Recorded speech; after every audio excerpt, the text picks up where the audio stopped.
하나님 말씀 함께 보시겠습니다. 신약 성경 골로새서 2장 6절에서 10절까지 말씀입니다. 골로새서 2장 6절에서 10절까지 말씀입니다. 신약 326면쯤에 있습니다. 교독하시겠습니다. 그러므로 너희가 그리스도 예수를 주로 받았으니 그 안에서 행하되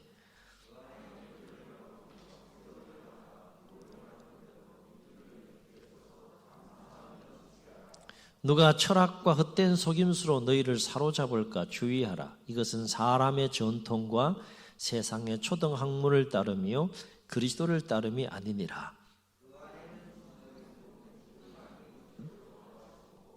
너희도 그 안에서 충만하여졌으니 그는 모든 통치자와 권세의 머리시라. 아멘. 1445년 세종 27년에 세종대왕은 고려가 망하고 조선 왕조가 새롭게 세워지는 것에 대한 정당성에 대해서 노래하기 위하여 정인지와 권제, 안지 등과 같은 지편전의 신하들을 시켜서 자신의 직계 할아버지가 되는 이 목조로부터 태종에 이르기까지 6대에 걸친 선조들의 행적들에 대해서 노래하는 노래집을 만들게 했는데 그 노래집이 뭔가 하면 이름하여 용비어천가입니다. 여러분 많이 들어보셨을 거예요. 방대한 노래책인데 총 125장으로 되어 있고 10권 분량의 노래집인데 이 용비어천가 제2장에 보게 되면 이 조선 왕조의 번영을 자연에 비유해서 노래한 그 유명한 노랫말이 나오게 됩니다. 이런 노랫말이 나오는데 불희 깊은 남관 바람에 아니 밀새 곧 좋고 여름하나니 샘이 깊은 물은 가말에 아니 그칠새 내히 이르 발 아래 가라니. 우리말이 참 이 가락이 참 좋아요. 풀이하면 뿌리 깊은 나무는 바람에 흔들리지 않고 꽃이 좋고 열매를 많이 맺는다는 것이고 샘이 깊은 물은 마르지 아니해서 이 강, 내를 이루어서 바다로 간다라고 하는 그런 뜻이죠. 물론 여기에서 뿌리 깊은 나무와 샘이 깊은 물은 조선 왕조를 의미하는 것이고 꽃이 좋고 열매가 많다는 것과 내를 이루어 바다를 간다라고 하는 이 노랫말은 조선 왕조의 번영을 자연에 비유한 노랫말이라 할 수 있겠습니다. 그러나 우리가 이 노랫말과 관련하여서 주목할 것은 뭔가 하면 조선 왕조는 노랫말과는 달리 그 왕조의 역사가 그 왕조의 운명이 몇 년으로 끝이 났습니까? 500년으로 끝이 났다는 거예요. 영원할 것 같았던, 영원히 지속될 것 같았던, 또 그런 마음으로 기원하면서 노래했지만 그 왕조의 역사는 500년으로 끝이 났다는 거예요. 왜일까요?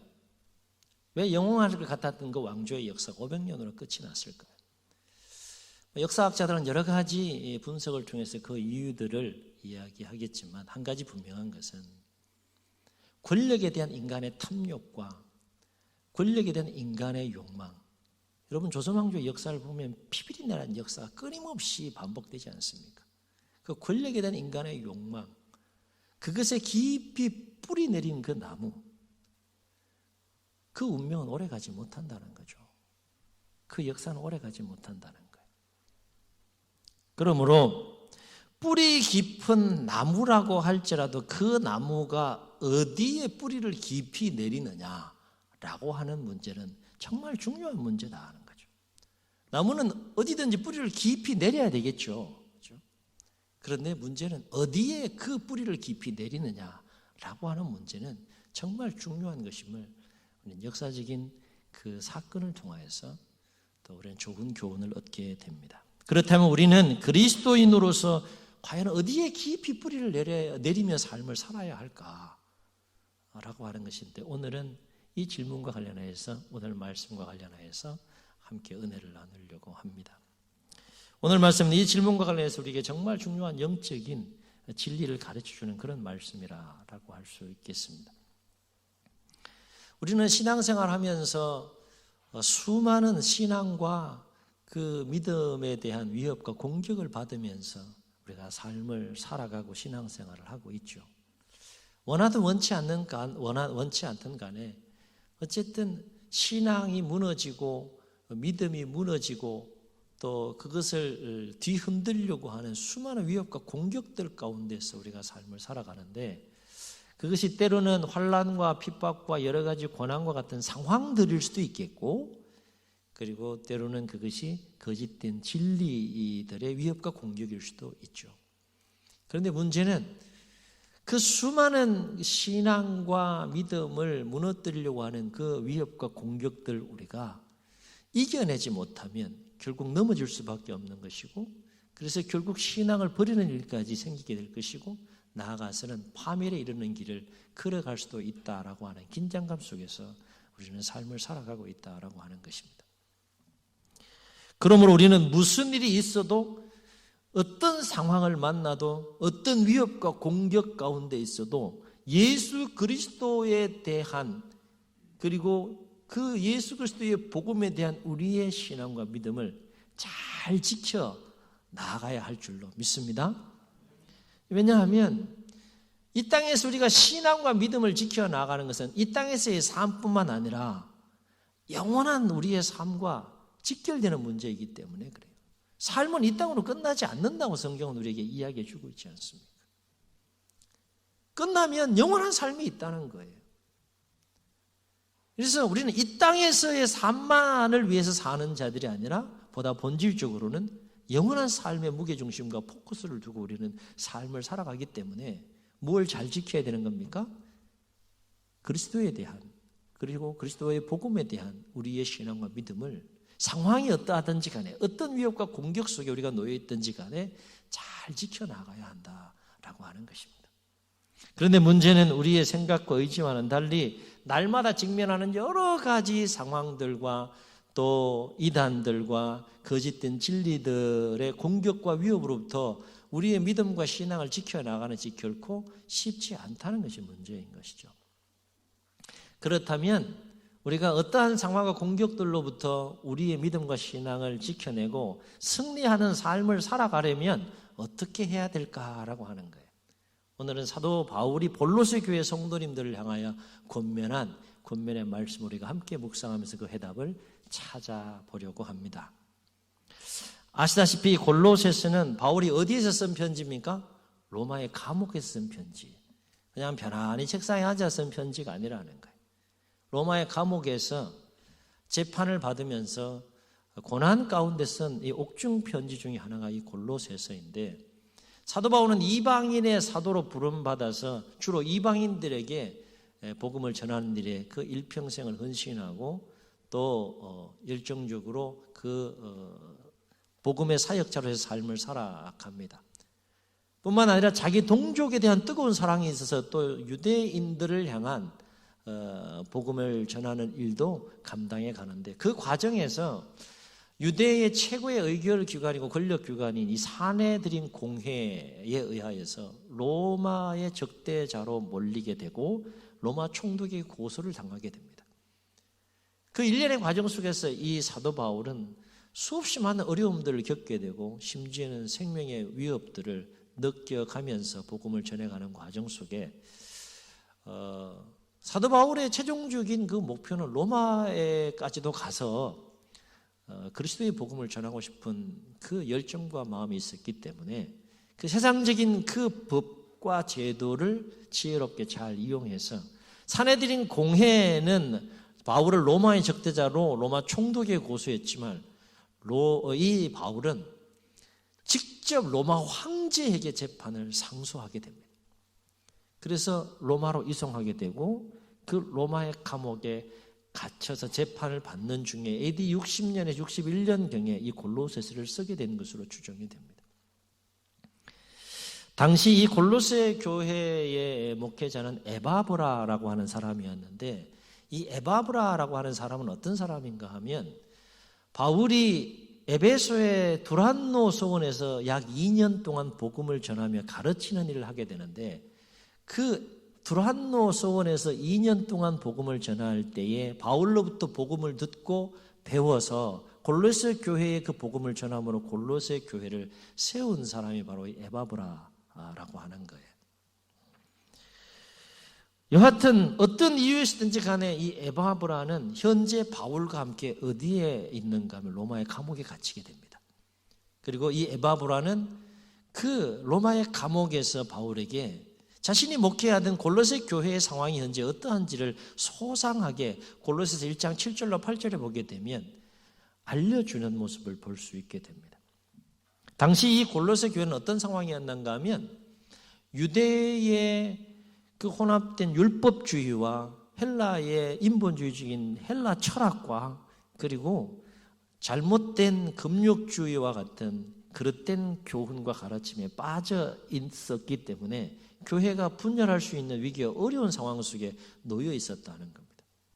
바울은 이 에바브로로부터 이러한 골로새 교회의 상황의 이야기를 듣고 그 골로새 교회 성도님들이 그리스도와 그리스도의 복음 안에 바로 서고 그리스도 안에서 새로운 삶을 살도록 건면하기 위해서 편지를 쓰게 된 것이 바로 이 골로새서라고 하는 것입니다. 오늘 말씀은 바로 이러한 맥락에서 바울이 골로새 교회를 향하여 한 권면의 내용인데, 오늘 말씀은 골로새 교회 성도님들 개개인뿐만 아니라 교회가 교회되기 위해서 반드시 골로새 교회가 듣고 실천해야 될 가장 중요한 권면의 내용이라고 하는 거예요. 그렇다면 이 사도 바울이 골로새 교회를 향하여 한 가장 중요한 권면의 내용이 뭐냐? 오늘 6절을 통해서 우리 권면의 내용을 볼 수 있는데, 뭐라고 권면합니까? 너희가 그리스도 예수를 주로 받았으니 그 안에서 행하라 라고 권면합니다. 그 어조 속에는 굉장히 강력한 그 어조가 담겨 있는 것을 보게 돼요. 무슨 말입니까? 너희가 다른 가르침이나 다른 교훈이나 인간적인 생각에 사로잡혀서 삶을 살지 말고 오직 너희의 인생의 주인으로, 복음을 듣고 오직 너희의 인생의 주인으로 영접하고 받아들인 그 그리스도 안에서 날마다 삶을 살아가십시오 라고 그렇게 지금 바울이 권면하고 있다는 거예요. 그래서 오늘 8절 말씀 보게 되면 사도 바울은 이와 관련해서 뭐라고 권면했습니까? 누가 철학과 헛된 속임수로 너희를 사로잡을까 주의하라. 이것은 사람의 전통과, 여기서 사람의 전통은 유대 율법주의를 말합니다. 세상의 초등학문을 따르며, 여기서 세상의 초등학문은 헬라의 인본주의적인 철학 사상들을 말하는 거예요. 이것은 사람의 전통과 세상의 초등학문을 따르며 그리스도를 따름이 아니니라 그랬습니다. 그렇다면 그리스도를 주로 삼고 그리스도 안에서 행하는 삶이란, 바울이 권면한 그리스도를 주로 삼고 그리스도를 주인으로 삼고 그 그리스도 안에서 행하는 삶이란 어떤 삶을 말하는 것일까?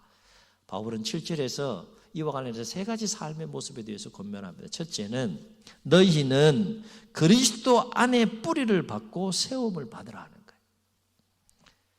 예수 그리스도 안에 깊이 뿌리를 받고 그 그리스도의 세움을 받는 삶을 살라라고 그렇게 권면하는데, 이 말은 무슨 말인가 하면 오직 예수 그리스도만을 너희 인생의 참된 주인으로 삼아서 그 그리스도의 지배와 그리스도의 통치와 그리스도의 다스림과 그 그리스도의 영향력 가운데에서 날마다 삶을 살아가십시오라고 권면하고 있는 거예요.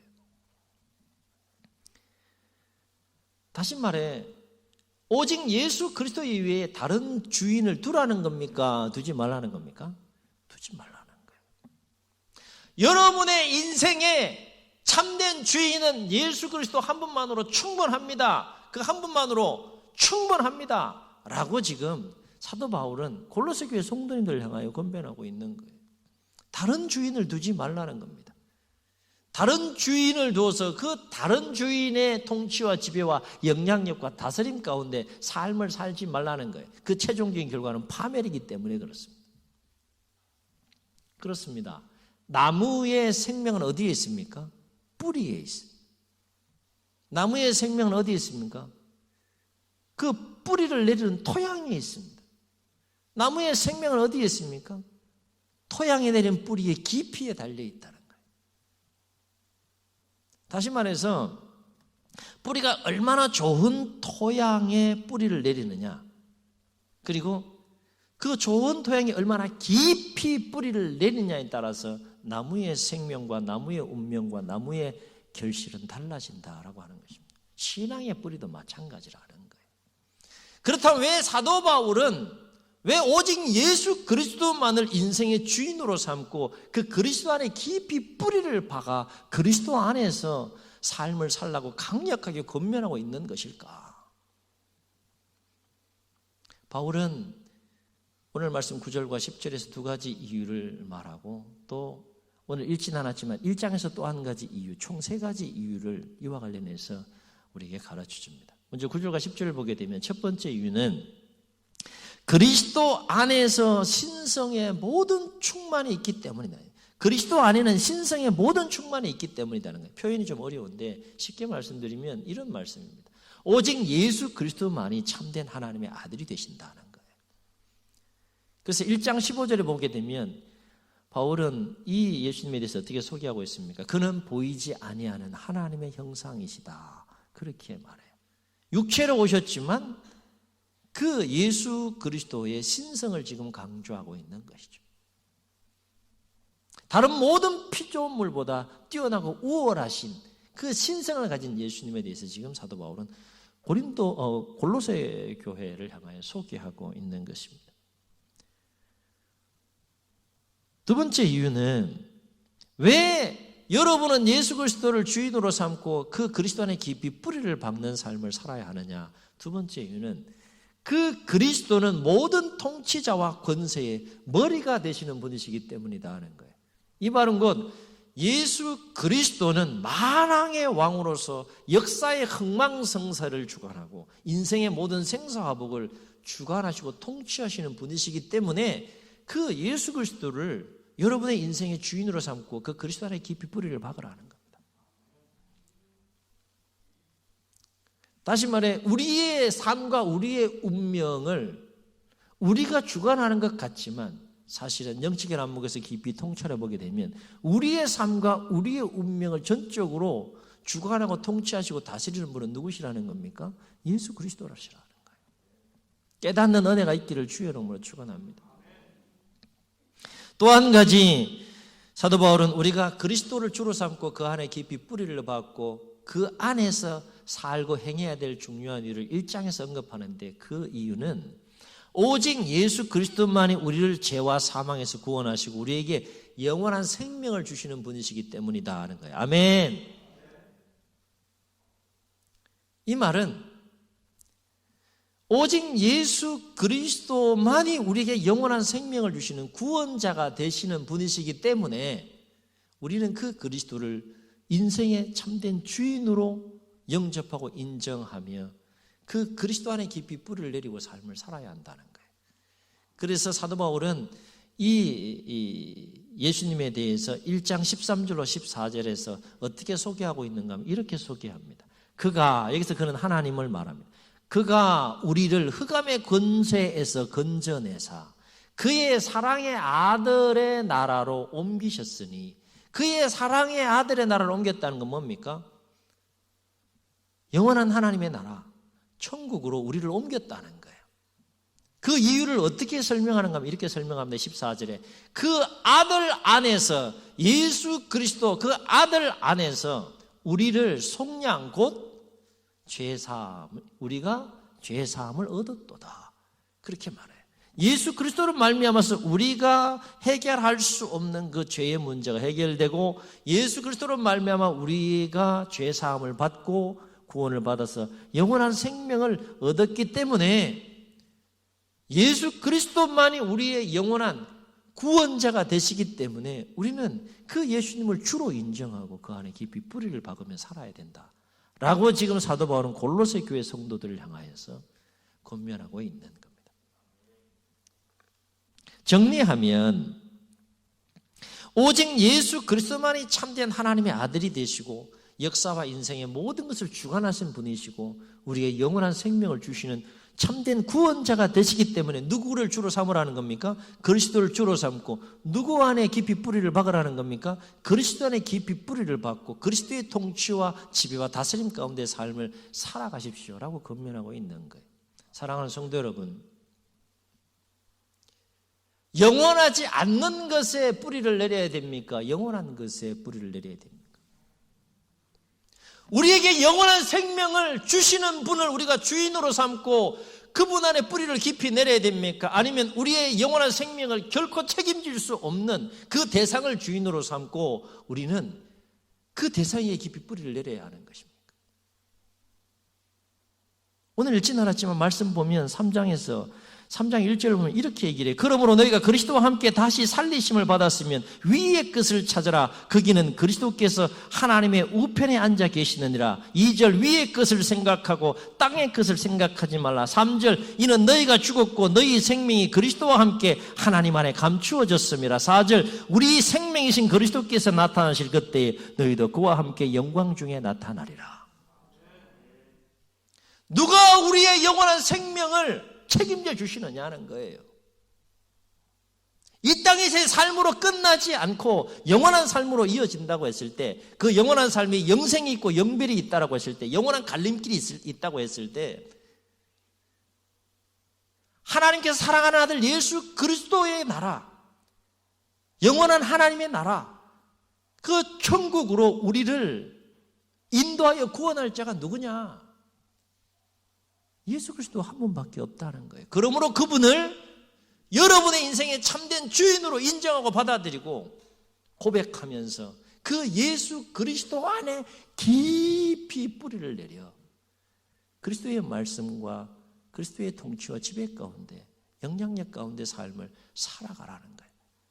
영생의 문제가 걸려있기 때문에 그렇습니다. 우리는 이 땅에서 삶만을 위해 사는 자들이 아니잖아요. 삶의 무게중심과 포커스를 어디에 두고 살아가는 겁니까? 영원한 하나님 나라의 소망을 두고 살아가는 거 아니겠습니까? 그러면 누구를 주인으로 삼아야 되느냐? 세상 사람들은 영원하지 않은 것에 깊이 뿌리를 내리고 삶을 살아가는 모습들이 얼마나 많아요. 사랑하는 성도 여러분, 그리스도를 주로 삼고 그리스도 안에 행하는 삶이란 두 번째 어떤 삶을 말하는 것일까? 사도 바울은 두 번째 이렇게 권면합니다. 교훈을 받은 대로 함께 따라해 보시겠습니다. 믿음에 굳게 서라. 교훈을 받은 대로 예수 그리스도의 복음을 통하여 가르침을 받은 대로 믿음에 굳게 서라 하는 거예요. 여러분 잘 보세요. 믿음에 어떻게 하라는 거예요? 굳게 서라는 겁니다. 왜 바울은 믿음에 굳게 서라고 권면할까? 긴장감이 있는 거예요. 무슨 긴장감이 있는 겁니까? 아무리 견고한 믿음도 한순간에 무너지고 흔들릴 수 있다는 것을 바울은 알았기 때문에 이걸 강조하는 거예요. 믿음에 굳게 서라. 중요한 것은 믿음을 갖되 어떤 믿음을 가져야 된다는 겁니까? 굳건한 믿음을 가져야 된다는 거예요. 여기서 교훈은 예수 그리스도의 복음과 말씀을 의미하죠. 그러므로 이 말은 그리스도의 복음과 말씀 안에서 더욱더 굳건한 믿음을 가지라는 것입니다. 왜냐하면 굳건한 믿음을 갖지 않으면 신앙을 위협하는 그 모든 위협과 공격들을 능히 이겨낼 수 없기 때문에 그렇다는 거예요. 아울러서 이 굳건한 믿음을 갖지 않고 믿음을 잃어버리게 되거나 흔들리게 되면 이 땅에서의 삶뿐만 아니라 우리의 영원한 삶까지도 무너질 수 있기 때문에 그 긴장감 속에서, 그 영적인 긴장감 속에서 예수 그리스도의 복음과 말씀 안에서 여러분의 믿음을 더욱더 굳건하게 세워가십시오 라고 그렇게 지금 바울은 힘주어서 골로새 교회 성도들을 향하여 권면하고 있다는 거예요. 그러므로 우리는 날마다 그리스도의 복음과 말씀 안에서 더욱더 굳건한 믿음을 가지고 삶을 살아가야 할 줄로 믿습니다.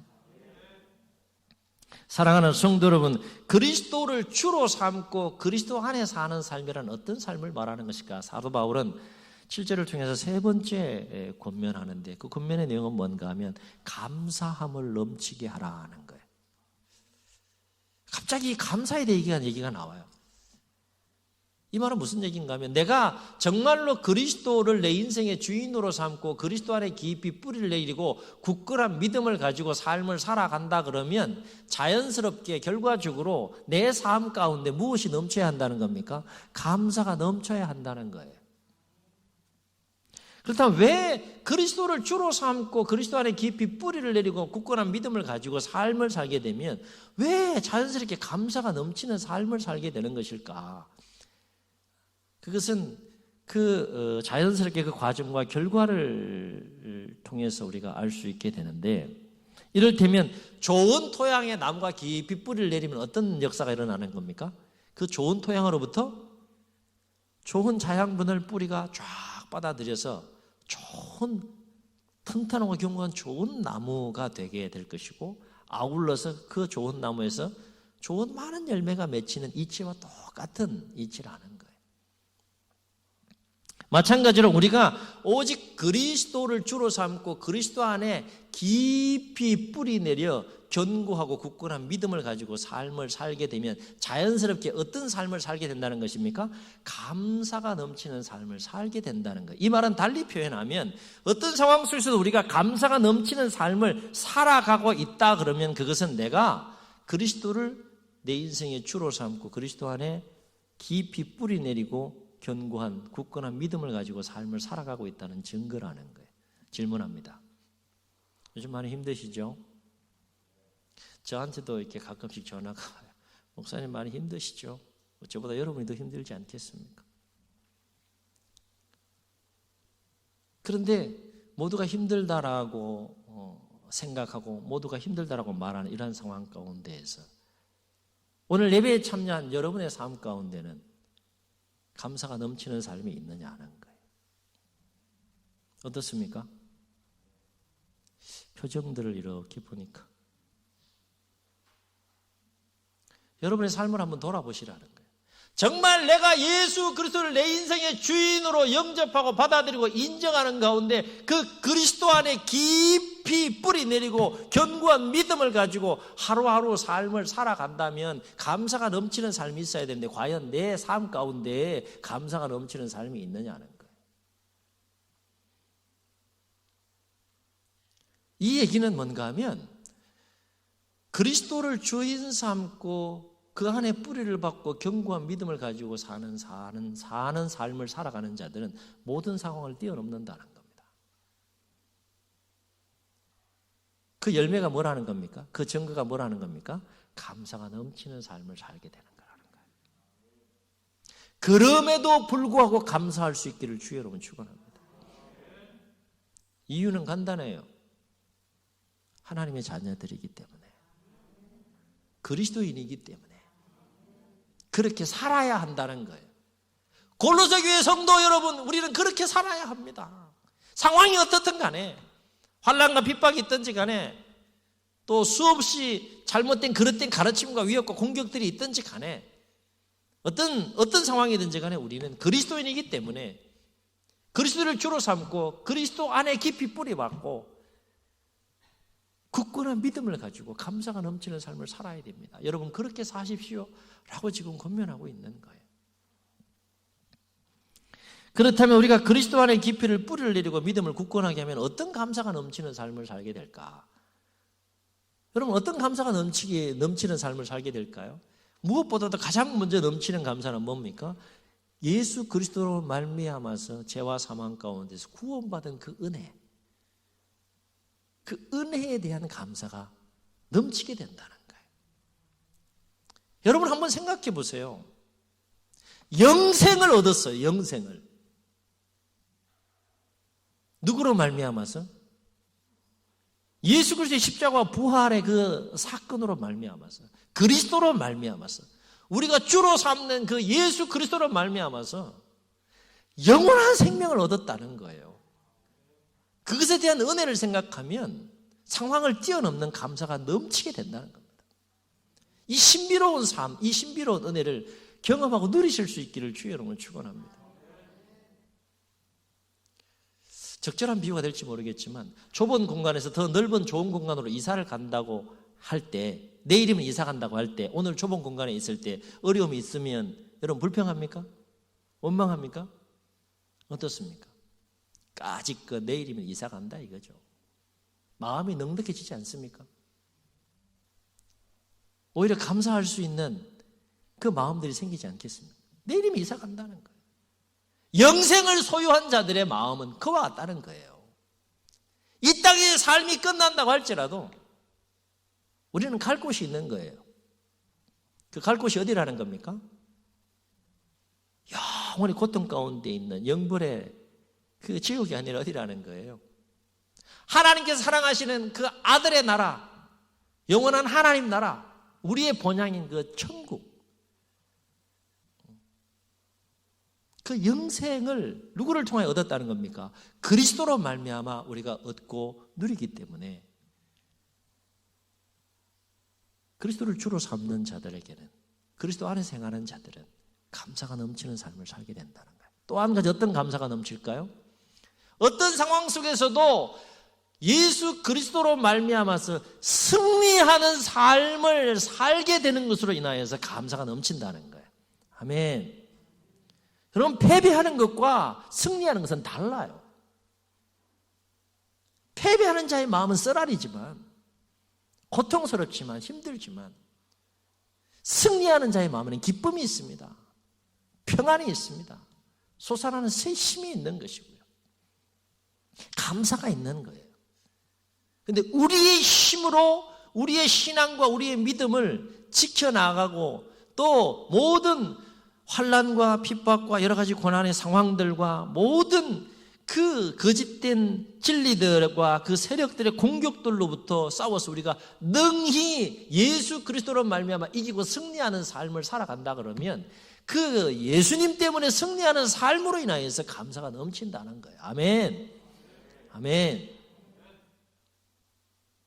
내 힘으로는 이기고 승리할 수 없지만 누구의 힘으로? 내가 주인으로 삼은, 내가 깊이 뿌리 내린 그 예수님으로 인하여서 어떤 삶을 살게 된다는 겁니까? 승리하는 삶을 살게 된다는 거예요.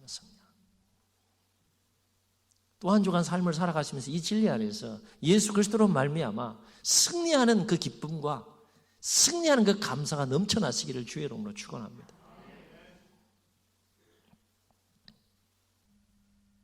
왜냐하면 나무의 뿌리가 토양으로부터 양분을 충분히 공급받아서 건강하고 튼튼한 좋은 나무로 성장하여 많은 열매를 맺는 것처럼 예수 그리스도를 주로 삼고 그 안에 깊이 뿌리를 박아 굳건한 믿음을 가지고 살아가는 사람들은 누구로부터? 예수 그리스도로부터 계속해서 무엇을 공급받습니까? 능히 그 모든 것을 이길 수 있는 힘과 지혜와 능력을 끊임없이 공급받기 때문에, 그래서 그 예수님으로 말미암아 세상을 이기는, 능히 이기는 삶을, 승리하는 삶을 살기 때문에 그 승리하는 삶에 대한 기쁨과 감사가 넘친다는 거예요. 넘친다는 거예요.